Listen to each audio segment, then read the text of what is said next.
विद्वान सभा के अध्यक्ष पूज्य चरण श्री साधना सदन आश्रम के परमाध्यक्ष महामहिम महामंडलेश्वर पूज्य स्वामी विश्वात्मानंद पुरी जी महाराज एवं मंच पर आसीन हमारे समस्त महामंडलेश्वर वृंद, पूज्य संत वृंद,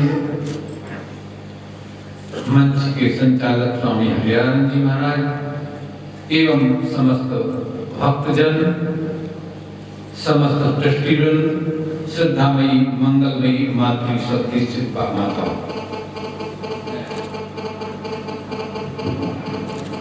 निश्चित है आप बहुत अहोभाग्यशाली हैं जो आपने ऐसे एक दिव्य महापुरुष के पावन पुनीत पारायण में अपना समय व्यतीत किया, उनसे आपने ज्ञान लिया, शिक्षा लिया, उपदेश लिया कि आपके अनंत जन्मों के जो पुण्येन येन बहुजन्म समार्जितेन सत्संगमो किरीटभेद सुकृतोरुजस्य, अनेक जन्मों के जो आपके पुण्य संचित होते हैं, संकलित होते हैं, तब कहीं ऐसे अचलानंद जी जैसे महापुरुष का दर्शन होता है। विवरण प्रवेश संग्रह में कहा है कि पुण्य पुण्य परिपाके न, जब पुण्यों का पुंज पक जाता है तब ऐसे संत मिलते हैं। तो निश्चित है आप पुण्यात्मा है, धर्मात्मा है, जो आपको हमारे पूज्य स्वामी अचलानंद जी जैसे महाराज श्री, पूज्य स्वामी तुरायानंद जी महाराज श्री जैसे महापुरुष और विराजमान ये महापुरुष जैसे आशीन संत महापुरुष आपको प्राप्त हो रहे हैं। और आप निश्चित समझना महाराज जी गए नहीं, यहीं पर आपके बीच में संत कभी आते नहीं, पंचभौतिक शरीर से जाने के बाद भी वो रहते हैं। विचार करो, सोचो, भगवान राम चले गए पर रामायण के रूप में हैं, भगवान कृष्ण चले गए पर गीता के रूप में हैं, मीरा जी चली गई पर आज मीरा जी पदों के रूप से हैं, सूर्य चले गए कविता और कवितावली के रूप में हैं, कबीर चले गए पर दोहा और साखियों के रूप में हैं, बीजक के रूप में हैं, तुलसी चले गए पर दोहावली के रूप में हैं। भले ही आज गुरु भगवान शंकर हमारे सामने नहीं है, लेकिन आज वो अद्वैत मत के रूप में हमारे सामने विराजमान हैं। मैं आपको विश्वास दिलाता हूं कि महाराज श्री कहीं नहीं गए हैं, वो आपके बीच विराजमान है। आप निष्ठा बना के रखो। जो महाराज श्री ने साधनाएं की हैं, उपासनाएं की हैं, जो आपको ज्ञान दिया है, जो शिक्षा दिया है, वो उन्हीं का तो रूप है। ये दिव्य भवन आश्रम है, उन्हीं का तो रूप है। तो महाराज श्री कहीं नहीं गए हैं, आज भी यहाँ पर विराजमान है। और हमारा शास्त्र कहता है यस्य कीर्ति स जीवति, जिसकी कीर्ति होती है वो सदा जीवित रहता है, वो कभी दुनिया से जाता नहीं है। कहा गया है सूरत से कीरति बढ़ी, सूरत से कीरत बढ़ी, कहीं सुनी नहीं जाए, और सूरत तो जाती रहे पर कीरत कभी न जाए। सूरत है, बहुत है, जो शरीर है, सूरत से कीरत बढ़ी, उससे यश बड़ा होता, कीर्ति बड़ी होती। सूरत तो जाती रहे, ये तो चला जाता है, पर कीर्ति जब वो कभी जाती। महात्मा गांधी चले गए पर हर चौराहे पर दर्शन होता है, सुभाष बोस चले गए पर हर चौराहे पर दर्शन होता है, कितने कितने महापुरुष चले गए, लेकिन उनके जाने के बाद भी उनका सब जगह दर्शन होता है। आपके हृदय में स्वामी जी बैठे हैं तो सर्वत्र दर्शन है, सर्वत्र दर्शन है। तो महापुरुष जाने के बाद भी रहते हैं, ऐसा आप निश्चित माने। जाता नहीं है कोई, जाता नहीं है कोई, दुनिया से दूर चल के मिलते सब ही पर कपड़े बदल बदल के, कोई कहीं जाता नहीं। गीता में कहा है कि वासांसि इसी लोहे को गीता में कहा है कि वासांसि जीर्णानि यथा विहाय नवानि गृह्णाति नरोपराणि तथा शरीराणि विहाय जीर्णानि नन्यानि संयाति नवानि देहि। वासांसि जीर्णानि, जीर्णानि वस्त्राणि, जैसे पुराने वस्त्र को शरीर त्याग देता है, नए वस्त्र को धारण कर, नए शरीर को धारण कर देता है, नई आत्मा को धारण कर लेता है, तो पुराना वस्त्र छूट जाता है, नया पहन लेते हैं। इसी प्रकार से संसार है, ऐसा ही मानो तो जाता नहीं है कोई दुनिया से दूर चल के, मिलते सभी पर कपड़े बदल बदल के। तो ऐसा ही संसार है, तो मत समझो कि स्वामी जी कहीं चले गए। हमारे महापुरुष बोल रहे थे, निर्माण की बात की। निर्माण क्या है? निर्गता बाण लिंगम, ऐसा निर्माण। निर्माण का मतलब होता है ब्रह्मलीन। उधर से आवाज आ रही थी ब्रह्मलीन, तो ब्रह्मलीन का तात्पर्य मरना नहीं होता है, ध्यान देना। मर गए, आप लोग बोलते कि मर गए, आप क्या मरते हो? हमारे मरते नहीं, हमारे ब्रह्मलीन होते। क्या होते? और ब्रह्मलीन का अर्थ होता है कि जैसे गिलास में चीनी डालिए, पानी भर दीजिए और नमक डालिए, उसको घोल दीजिए। दूध मिश्री चीनी डालिए और घोल दीजिए, तो क्या मिश्री नाश हो गई? क्या नमक नाश हो गया? नमक है पर वो लीन हो गया पानी में। कैसा हो गया? है, नमक है, मिश्री है, चीनी। तो इसी प्रकार से वो है, लेकिन दिखाई पड़ता। अचलानंद जी महाराज श्री है पर दिखाई पड़ते नहीं है। तो महापुरुष जाने के बाद भी रहते हैं, ऐसा आप समझें, ऐसी आप भावना बनाएं। तो महाराज श्री कहीं गए नहीं है, ऐसी प्रतिनिष्ठा बनाओ, भावना बनाओ। और मैं भगवान से बहुत बहुत मंगल कामना करता हूँ कि हमारे महाराज श्री को बैठे हुए हैं, उसमें कुछ ईश्वर छोड़, परमात्मा भगवान गुरुदेव छोड़ ही जाते हैं, और सब आप उन्हीं के रूप में तो बैठे हुए हैं। तो यह संस्था बहुत दिव्य संस्था है, भव्य संस्था है। देख करके बहुत आह्लाद हुआ, प्रसन्नता हुई।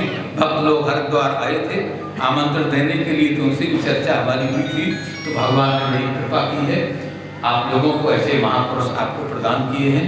ईश्वर इस कृपा करेगा परमात्मा, और सब अच्छा सुंदर चलेगा।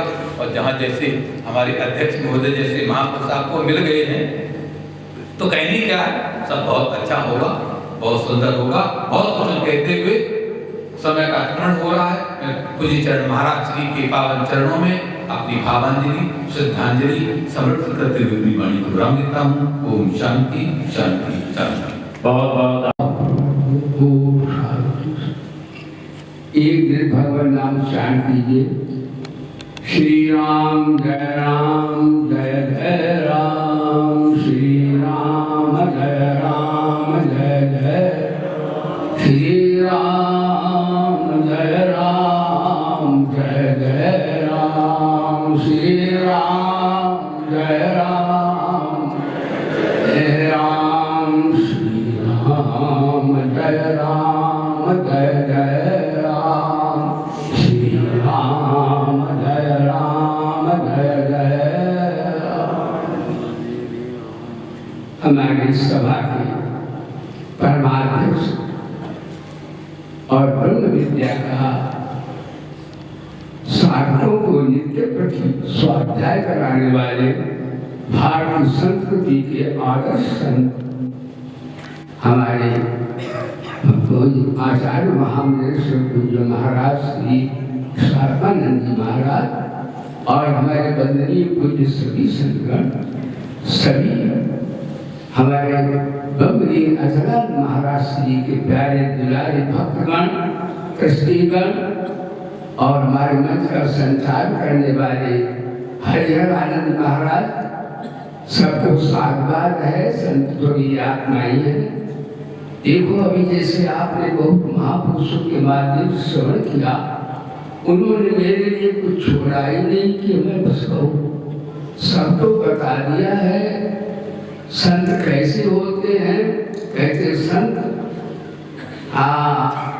ये देवता होते हैं, बांधव होते हैं और सबकी आत्मा होते हैं। संत कभी जाते नहीं है, संत सदा विराजमान रहते हैं। और संतों के भगत भी कभी नहीं जाते। गुरु नहीं जाता है, उसके भी जाते नहीं है। सभी में ये उपाधि भेद है, उपभेद में भेद नहीं है। वाक्यार्थ में लक्षात आत्मा परमात्मा सभी की गई है।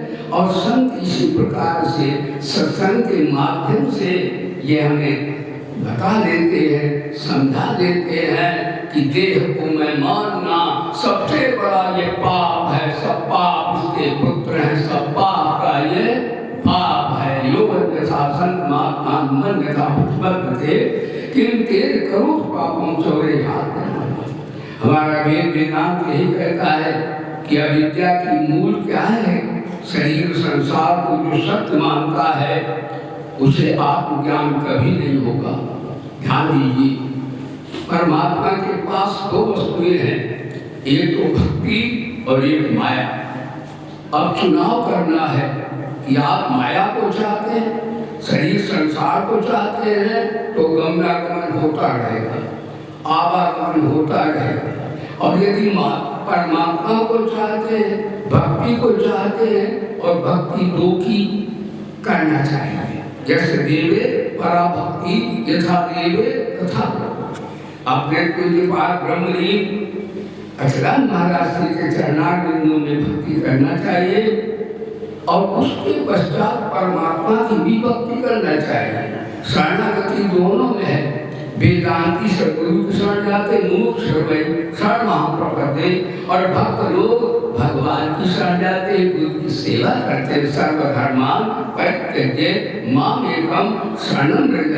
तो ये निश्चय करना है कि आज सत्संग में क्या शरीर संसार को सच्चा मानते हैं, तो पूरे अचलानंद महाराज का ज्ञान भी फीका पड़ेगा। यानी गीता भी रहे, गुरु भी रहे, ध्यान देना, और मानव शरीर भी रहे, लेकिन आप अपने आप न जागे, सारी माया को असत्य मानकर सदगुरु की शरण आ जाए, तो आपको गुरु के एक ही वचन से बेड़ा पार हो जाएगा। ध्यान दीजिए, तो आपको सत्संग के माध्यम से आज निश्चय करना है कि शरीर संसार की सेवा करें, पूरे धर्म की, और परमात्मा और महात्मा को सच्चा मानकर उसकी शरण ग्रहण करें। और शरणागति का अर्थ यही है, यही है कि राजी हम उसी में जिसमें तेरी रजा है। यहाँ यूं भी वाहवा है, वायु भी वाहवा है। दरिया की मर्जी हुई, सब जोड़ के बैठे, घर पार सुलाया तो वही छोड़ के बैठे। गुजरी भी जो यार में तो गुजरी में खुश है, और सार दिया यार में तो सार में खुश है। पूरे है वही मर्द जो रात में खुश है। तो गुरु कृपा, संत कृपा, गुरुजनों की कृपा है आप पर। लेकिन सज्जनों प्यारे भक्तों, हमारे अचलानंद महाराज के पर बुलाने श्रद्धा भाई बहनों, यदि आप वास्तव में उनके वचनों का आदर करें, श्रद्धा करें, जैसे हमारे पूज्य संतों ने अभी बताया, हमारे आनंद चंद्र महाराज बड़े विद्वान, उन्होंने भी कहा कि संत महात्मा कहीं जाते नहीं। और मैं भी कहता हूँ कि संत महात्मा नहीं जाते, तुम भी कहीं नहीं जाते हो, तुम भी सदा रहते हो। है भगवान कहते नैनम छिन्नन्ति शास्त्राणि नैनम तहत्वावता नैनम तेज विद्या पुरुषोत्तम मार्ग। इस प्रकार से भाई गुरुजनों के वचन का आदर करें, उनकी शरण ग्रहण करें, तो आपको आत्मज्ञान हो जाएगा। आत्मज्ञान के 6 साधन गीता में बताए भगवान ने। तद विद्य प्रणिपाते परिप्रश्नेन सेवया उपदेक्षन्ति ज्ञानम ज्ञान दर्शना। ये बहिरंग साधन है। अंतरंग श्रद्धावान लभते ज्ञानम तत्परा संयतेन्द्रिया ज्ञानम लब्धा पराम शांति अचिरेण गच्छति। ये 6 साधन धारण करेंगे तो आप नर से नारायण हो जाएंगे। मैं भैया तत्व विद्या का प्रचार करने वाले, अचल अपने आत्मा में स्थित रहने वाले आत्मा राम परमेश्वर अचलानंद महाराज को श्रद्धांजलि अर्पित करता हूँ। और उनके प्यारे दुलारे सभी भक्तों को और सारे दृष्टिगणों को हृदय से साधुवाद देता हूँ कि इस प्रकार से वो शरीर संसार को नाशवान माने और आत्मा परमात्मा को गुरु के आदेशानुसार सच्चा मानकर सदगुरु की शरण आ जाए, बस आप नरसिंह नारायण हो जाएंगे। इसमें कोई संदेह नहीं है। ऐसे समय का स्मरण न करते हुए मैं आपको साधुवाद देता हूँ, श्रद्धा सुमन अर्पित करता हूँ महापुरुषों के चरणों में। बोले सच्चिदानंद भगवान की सर्वे भवन्तु सुखिनः सर्वे सन्तु निरामया सर्वे भद्राणि पश्यन्तु मा कश्चित् दुःखभाग् भवेत्। ओम शांति। बहुत बहुत आभार व्यक्त। राम जय जय राम।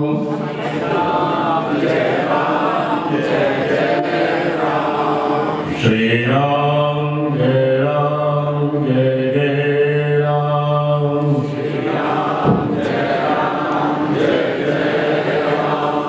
श्री राम जय राम जय जय राम।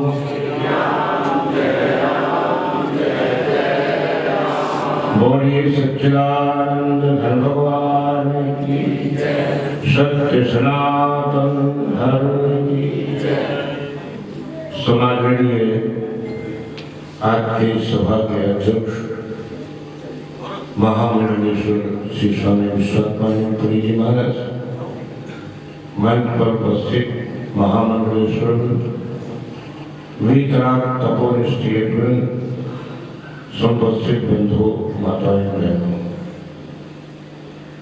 हम एक ऐसे महापुरुष के निर्वाण दिवस पर उनकी श्रद्धांजलि दे रहे हैं और आज के इस वातावरण से कुछ सीख भी रहे हैं। पहली बात तो यह है कि हम अपने आप को भाग्यशाली कहने में संकोच नहीं कर सकते, क्योंकि हमारा जन्म ही एक ऐसे पवित्र देश में हुआ है जिस देश में आध्यात्मिक जगत की खेती उत्पन्न होती है।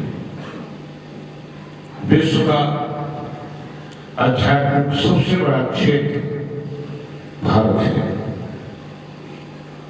जहां जहां विश्व के भारत के अतिरिक्त भी अगर कोई दार्शनिक हुआ है, अगर कोई बहुत बड़ा विचारक हुआ है और जब भारत की भूमि पर आता है तो उसका विचार बहुत छोटा सा हो जाता है। हम एक गौरव के साथ कह सकते हैं, किसी धरती में स्वर्ण पैदा करने की क्षमता होती है, किसी में कनक पैदा करने की क्षमता होती है, किसी में तरह तरह के विभिन्न अनाज वनस्पति औषधियों को पैदा करने की क्षमता है, लेकिन भारत भूमि की ये महिमा है कि यहाँ से अध्यात्म पैदा होता है। भारत के लोग, चाहे वो घास काटने वाले हों, चाहे वो झाड़ू मारने वाले हों और चाहे वेद उच्चारण करने वाले हों, पर सभी अध्यात्म के रंग में रंगे हुए हैं। बाहर का दार्शनिक हमारे यहाँ एक झाड़ू लगाने के बराबर भी बोध नहीं होता है। बहुत बड़े नुकसान होने के बाद भी हम क्या कहते हैं, ईश्वरी इच्छा। हम अपने आप को समाधान कर देते हैं और जिंदगी में समाधान ही सब कुछ है, इससे आगे कुछ है नहीं। जो हमारा जन्म और मृत्यु है, इसके बीच में भी हमको समाधान करके ही चलना पड़ता है और यही अध्यात्म हमको सिखाता है। तरीके कुछ भी हो सकते हैं, साधनाएं किसी भी ढंग से हो सकती हैं, लेकिन जीवन का समाधान, जीवन को एक बैलेंस बनाकर के चलना, यही हमारे जीवन की सबसे बड़ी सफलता है। और यह देन भारतवर्ष की है, भारत भूमि की है। अब यहाँ साधक भी है और सिद्ध भी है, यहाँ साधक भी है और सिद्ध भी है।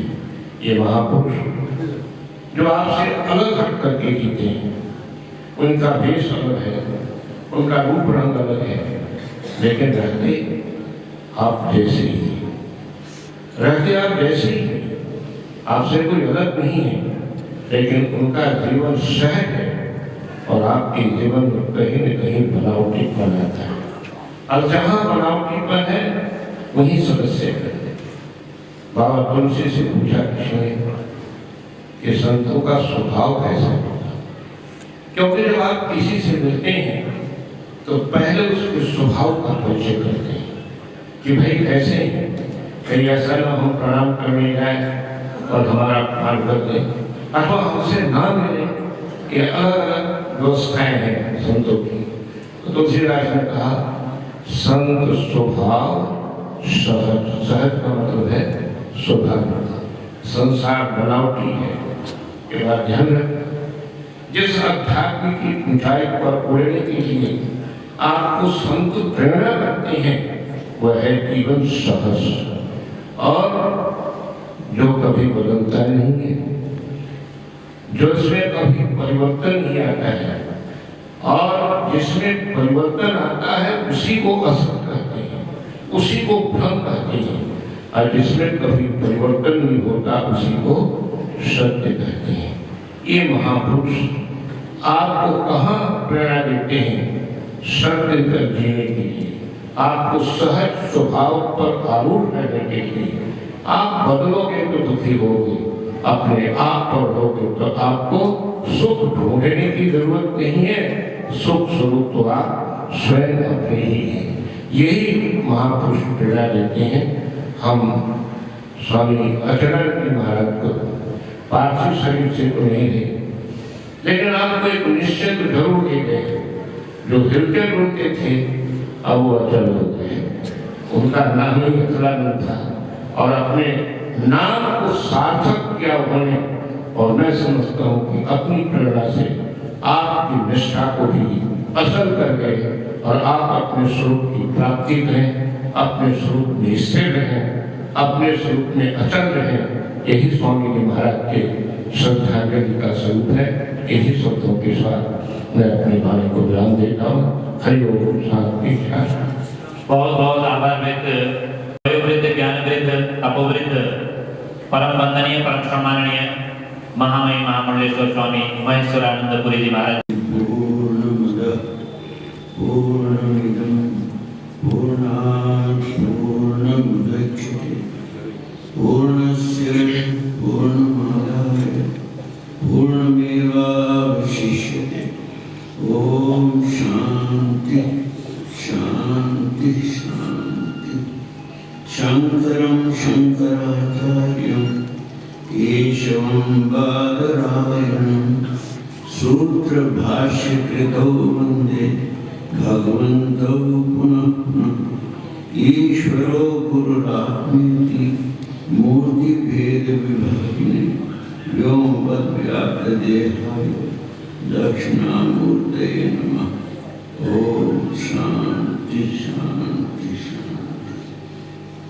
परम श्रद्धेय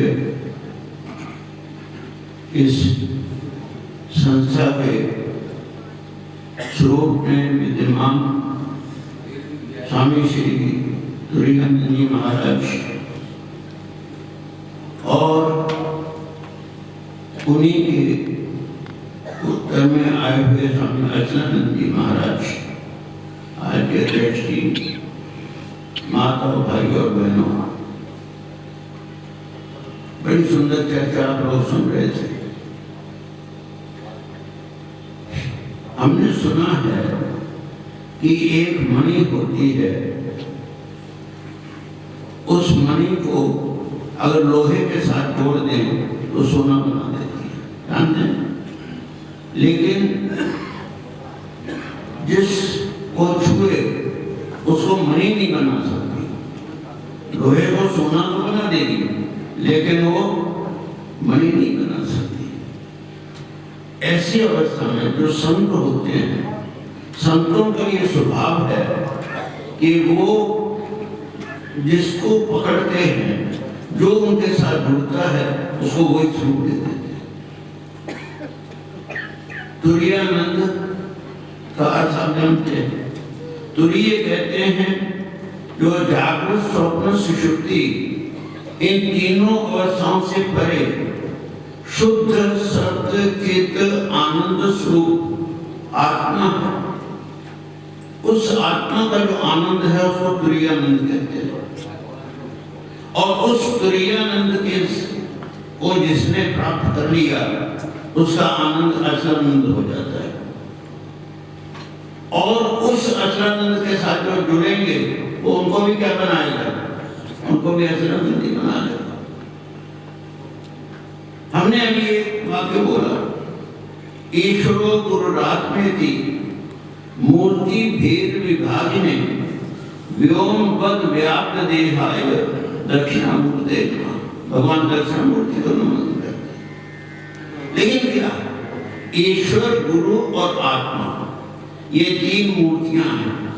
ईश्वर की मूर्ति, गुरु की मूर्ति और भक्त की मूर्ति, अपनी साधक की मूर्ति, तीन मूर्ति। ईश्वर की मूर्ति जो है वो तो लक्ष्य है। साधक की जो मूर्ति है वो उस लक्ष्य तक पहुंचने के लिए लगातार लगा हुआ है। साधक है, साधु है। साधु का ऐसा नहीं समझना कि जो भगवान पहले ऐसा कर साधु होती है, सो लक्ष्य की साधु, जो अपने लक्ष्य की ओर आगे बढ़ रहा है, जो साधन के मार्ग में चल रहा है, उसी को साधु कहते हैं। साधु बनना पड़ता है। लेकिन दोनों के बीच में ईश्वर और साधक, इन दोनों के बीच में गुरु है। गुरु क्या करता है? गुरु एक, जैसे आप देखते हैं ना टेलीफोन है तो आप टेलीफोन करते हैं, तो टेलीफोन आप जो करते हैं, नंबर मिलाते हैं, तो नंबर कहाँ जाता है? एक्सचेंज ऑफिस में। और एक्सचेंज ऑफिस से फिर वो जिसका नंबर आपने मिलाया वहां जाता है। गुरु एक्सचेंज ऑफिस का काम करता है। आप गुरु के पास जाते हैं, गुरु आपके योग को ईश्वर के साथ जोड़ देता है। तब आपका और ईश्वर का संबंध हो जाता है। और जिसको ईश्वर के साथ संबंध जुड़ गया उसको फिर और क्या चाहिए? इसलिए गुरु जो है वो एक बात कहता है कि तुम साधक तो बनो पहले। साधक है तो तुमको मैं पहुंचाऊंगा, तुम साधक कौन? और साधक कौन? साधक वो है कि जिसने अपने जीवन को गुरु के शरणों में लाकर के उनके द्वारा दिए गए उपदेश को ग्रहण किया। गुरु के प्रति श्रद्धा रखना बड़ी अच्छी बात है, लेकिन हमारी जो श्रद्धा है वो कहीं व्यवसाय ना हो जाए, ये बात ध्यान रखना। हम गुरु जी के पास जाते हैं, नमस्कार करते हैं, वंदन करते हैं और साथ में ईश्वर के सामने जाते हैं, ईश्वर के सामने भी वही करते हैं। जाके साथ में नमस्कार किया, थोड़ी पूजा रखी, थोड़ा वो किया, वंदन किया और फिर हे भगवान मेरे बेटे को पास करा देना, मेरे पति को जरा प्रमोशन दिला देना, मेरे ये करा देना। हम ये भूल जाते हैं कि ठीक है गुरु का आशीर्वाद तो है ही, लेकिन हमारे जो प्रारब्ध में है जितना है उससे ज्यादा मिलने वाला नहीं। हमारे प्रारब्ध में जो है वो जब समय आएगा तो अपने आप मिलेगा, कोई उसको टाल नहीं सकता। जो आवश्यक भावी है वो आपको मिलना ही है। आप चाहोगे तो भी मिलेगा और नहीं चाहोगे तो भी मिलेगा। फिर उसके लिए याचना क्यों करते हो? याचक बन के मत करो, साधक बन के करो, साधना करो, साधक की ओर आगे बढ़ने के लिए प्रेरणा मांगो गुरु। तो ऐसी अवस्था में जो सच्चा साधक है, जो भक्त है, वो ईश्वर से और कुछ नहीं मांगता, वो तो अपने आप को समर्पण करता है।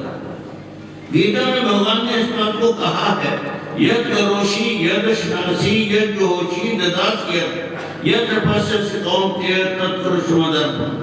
भगवान कहते हैं जो कुछ भी करता है, जो कुछ भी खाता है, जो भी आहुति देता है, जो भी दान करता है, वो सब मुझे कर। जब ऐसा करेंगे, सब कुछ ईश्वर अर्पण किया, तो फिर जिसने ईश्वर को अर्पण कर दिया उसके पास बाकी बचा क्या? तो इसलिए ऐसी अवस्था में आप लोग सच्चे हृदय से, सच्ची भावना से, सच्ची श्रद्धा से, व्यवसायिक श्रद्धा से नहीं, समर्पण की भावना से गुरु के पास जाएंगे तो गुरु का आशीर्वाद मिलेगा। बाकी सब चीजें तो जितनी भी हैं ये सब तो स्वतः ही प्राप्त हो जाती है। मूल को मांग लो, बाकी शाखाएं तो अपने पेड़ के जड़ में डालो ना पानी तो सारा पेड़ हरा रहता है, और शाखाओं के ऊपर पानी डालो कोई फायदा नहीं। इसलिए वो जो है जाए तो उस जो तुरीयानंद है, तुरीयानंद से होने वाला जो अचलानंद है, उस अचलानंद की प्राप्ति करने के लिए, उस रूप को प्राप्त करने के लिए उनकी शरण में जाओ।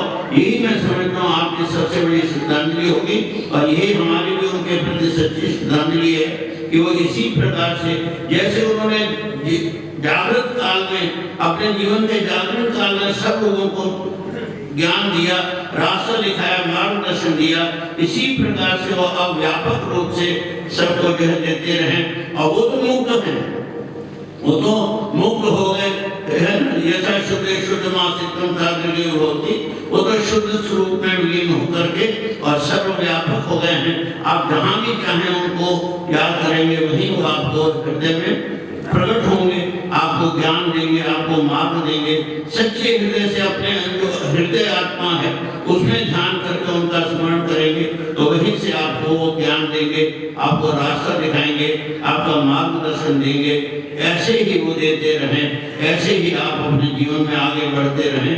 इसी शुभकामना, इसी शुभ भावना और इसी शुभ आशीर्वाद के साथ मैं अपने वचनों को उपसंहार करते हुए परम श्रद्धेय स्वामी जी महाराज के प्रति अपनी श्रद्धांजलि प्रकट करता हूँ। हरि ओम तत्सत, हरि ओम तत्सत। बहुत बहुत आभार व्यक्त। ज्ञान वृद्ध भी हैं, तपोवृद्ध भी हैं। बहुत सुंदर आपके समक्ष में पूज्य महाराज श्री जी के चरणों में श्रद्धा सुमन अर्पित करते हुए आशीर्वाद प्रदान किया। आपका आभार व्यक्त करते हुए कई संत मंच पर विराजमान हैं, मौन श्रद्धा सुमन पूज्य महाराज जी के चरणों में। वैसे तो पूज्य महाराज जी ने प्रारंभ में ही कठोपनिषद का बड़ा सुंदर पाठ पारायण के माध्यम से महाराज जी के चरणों में सभी के मुखारविंद से श्रद्धा सुमन अर्पित कराया है। सभी भक्तों में भी कई यहाँ पर बोलने के लिए उत्सुक भी हैं, पूज्य गुरुदेव के चरणों में श्रद्धा सुमन अर्पित करने के लिए। उन सबको भी समय नहीं दे पाएंगे, केवल एक वक्ता के लिए चयन किया है अध्यक्ष उद्बोधन के पश्चात। आइए कार्यक्रम समापन की ओर है। पूज्य महाराज जी के चरणों में श्रद्धा सुमन अर्पित करने के लिए आज की श्रद्धांजलि सभा के अध्यक्ष परम वंदनीय, परम सम्माननीय पूज्यपाद परम विद्वान महामहिम महामंडलेश्वर स्वामी विश्वात्मानंदपुरी जी महाराज से सादर अनुरोध करता हूँ कि आप अध्यक्ष उद्बोधन के साथ साथ सभा को भी समाप्त करने की कृपा करें।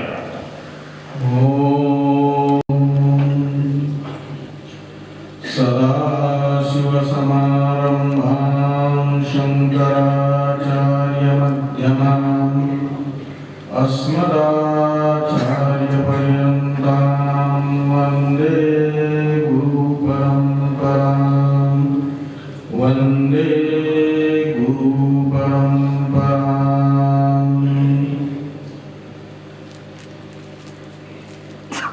परम श्रद्धास्पद पूज्य चरण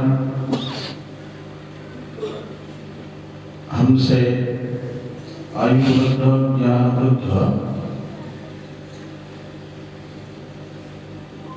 महामंडलेश्वर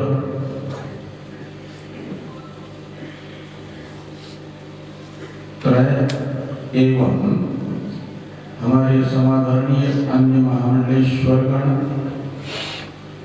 तपक अन्य संतगण, परम प्रेमास्पद मंच संचालक श्रीमद स्वामी हरिहरानंद जी महाराज, श्रद्धा भक्ति में माताओं, सज्जनों, आज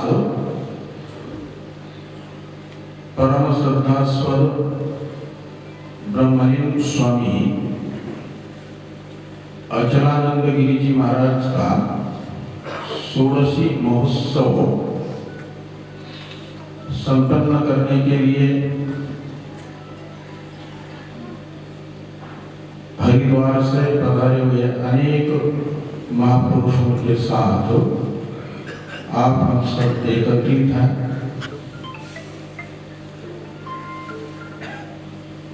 जब परमात्मा ने यह संसार बनाया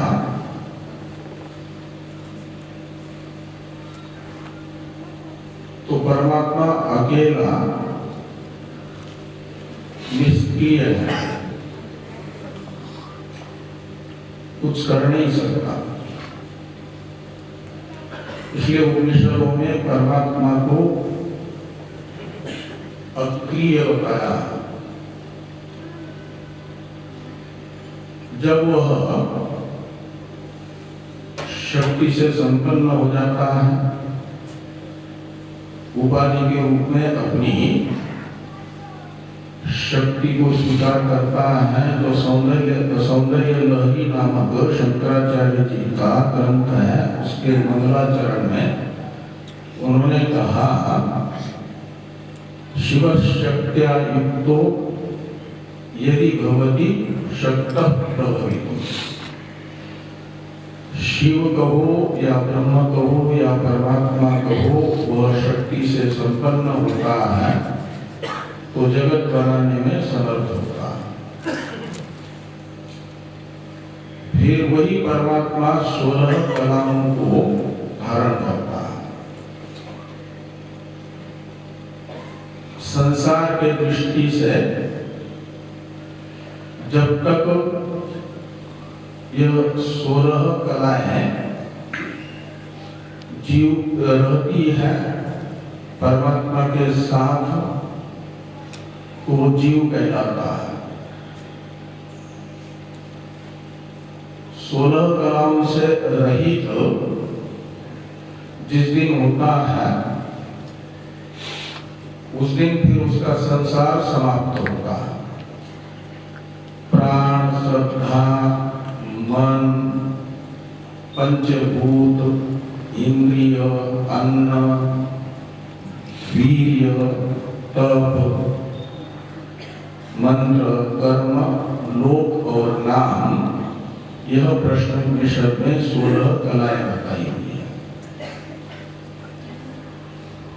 जिनका संक्षिप्त में कथन हमारे प्रेमास्पद स्वामी महामंडलेश्वर अभयानंद जी महाराज ने भी किया था।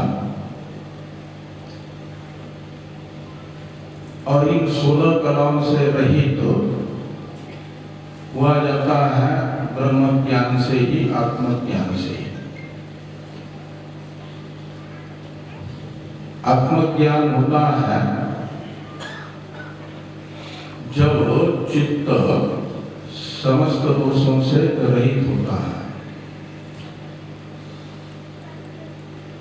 आत्मज्ञान होता है। आत्मज्ञानी की 16 कलाएं जब तक प्रारब्ध रहेगा तब तक बाधित होकर के रहती है, और जिस दिन प्रारब्ध का क्षय होता है, छांदोग्य उपनिषद में कहा गया तस्य तावत् एव चिरम यावत् न विमोक्षेत् अथ संपत्स्य।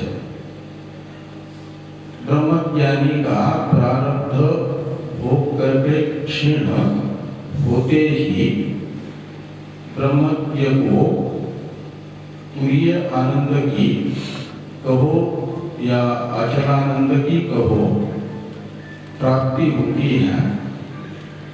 तुरीय आनंद और अचलानंद कहो, उपनिषदों में उसे ही ब्रह्मानंद कहा है, ब्रह्म कहा है, और वो ब्रह्म आप सबका स्वरूप है। अपने वास्तविक स्वरूप में अवस्थित होना ही अचलानंद भाव में प्राप्त होना है। उसकी प्राप्ति हो जाती है ब्रह्म ज्ञान से। इसी के लिए मनुष्य शरीर प्राप्त हुआ है। इस मानव शरीर में रहते रहते आत्मज्ञान जिसने प्राप्त कर लिया और शरीर का प्रारब्ध पूरा होने पर 16 कलाओं से रहित जिस दिन हुआ माना जाता है, उसका ये शरीर छूटने के बाद संन्यास परंपरा के अनुसार 16वां दिन मनाने का 16 कलाओं से रहित होने के कारण 16वीं महोत्सव मनाने का एक अपना परंपरा है, संप्रदाय है। और निर्वाण दिन होता है जिस दिन शरीर छूटा उसे निर्वाण दिन कहा जाता है। वो तो अगले वर्ष उनका शरीर छूटते समय जो भी तिथि छूटी उस तिथि पर मनाओगे आप। आज है षोडशी महोत्सव। इसी के उपलक्ष्य में 16 महापुरुषों की एक एक कला के रूप में विशेष पूजा की जाती है परमहंस सन्यासी की, जो होना है अपने श्रद्धांजलि के पश्चात। श्रद्धेय महापुरुष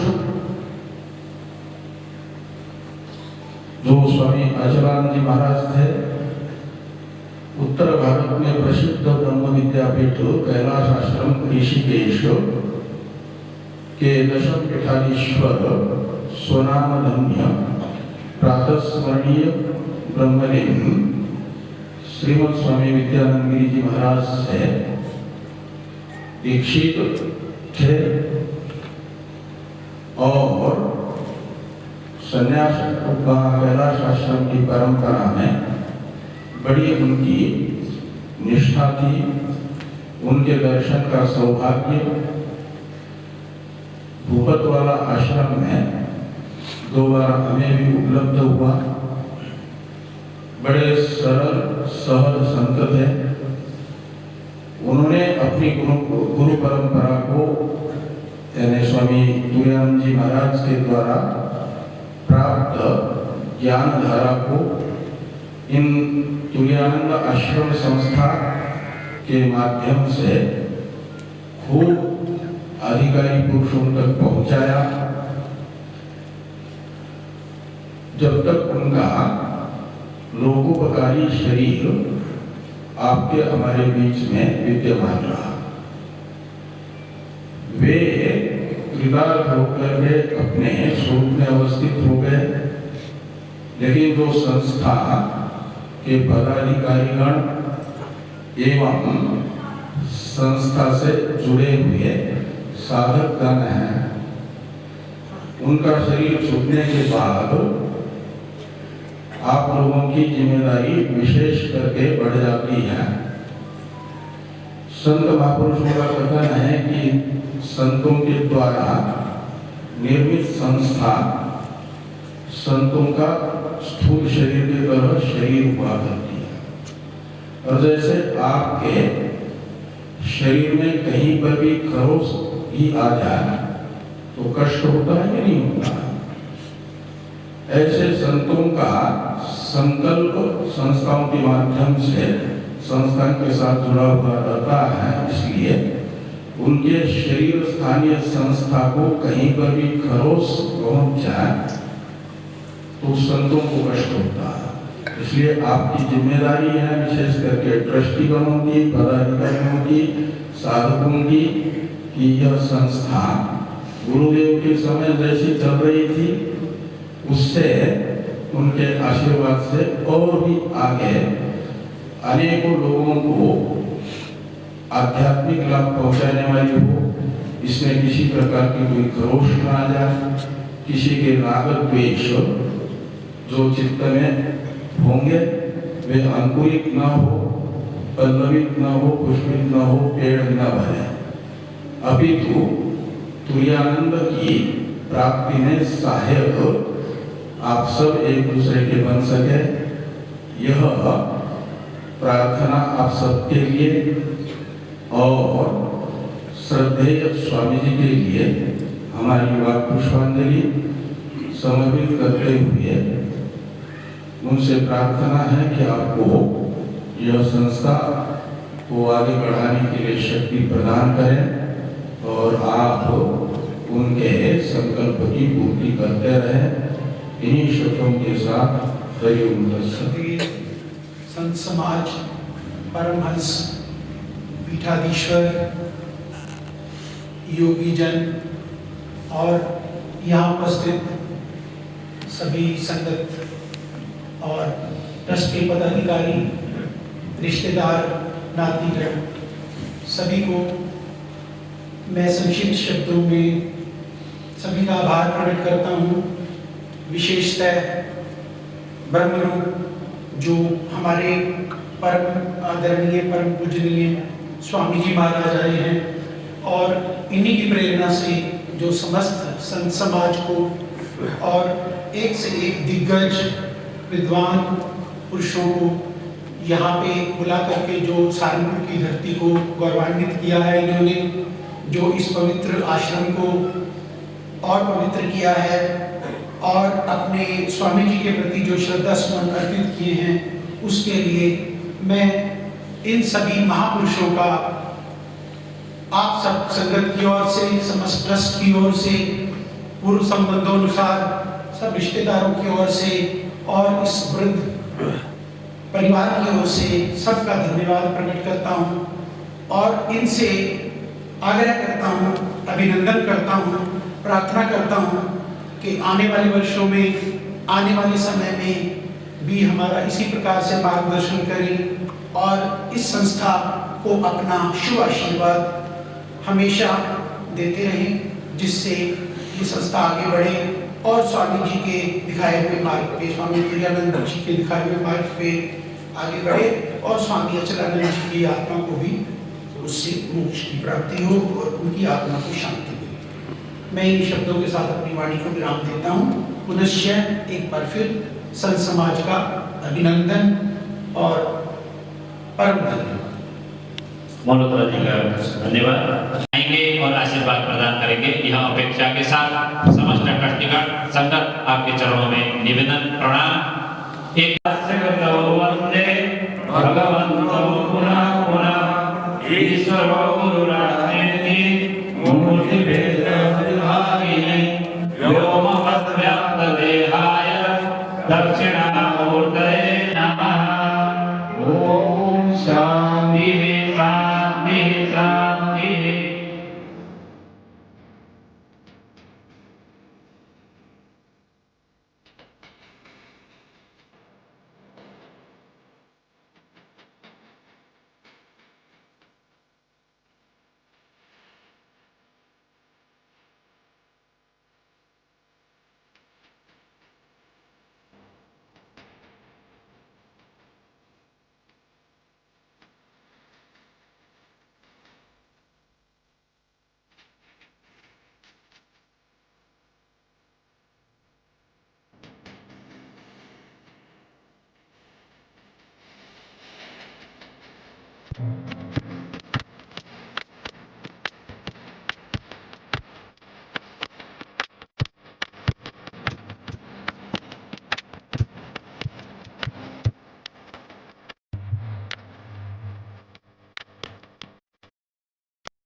है।